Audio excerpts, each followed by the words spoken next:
154% जास्त खपत झालेली आहे। किंवा छत्रपती संभाजीनगर, बीड, भंडारा, बुलढाणा, चंद्रपूर, बुलढाणा, त्यानंतर गोंदिया, हिंगोली या सगळ्या भागांमध्ये 70% पेक्षा जास्त ॲडिशनल खपत ही त्या ठिकाणी झालेली आहे, ज्याचा पुरवठा हा आपण केलेला आहे।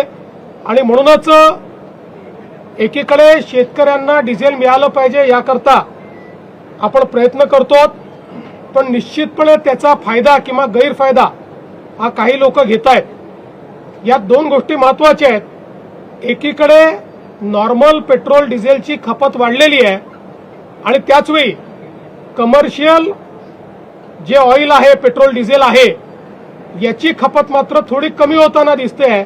याचा अर्थ नॉर्मल ही जी वाढलेली त्या ठिकाणी खपत आहे ती कमर्शियलकडे वळवली जाते आहे का याची पडताळणी करणं गरजेचं आहे। त्या दृष्टीनं आज आम्ही आदेश दिलेले आहेत, कारण आपण समजू शकता 52% वाढ आणि त्याची आपूर्ती आपण करतो, याचा अर्थ कुठेतरी याच्यामध्ये कोणीतरी साठेबाजी करताय आणि म्हणून ती साठेबाजी थांबवण्याचा प्रयत्न आमचा चाललेला आहे।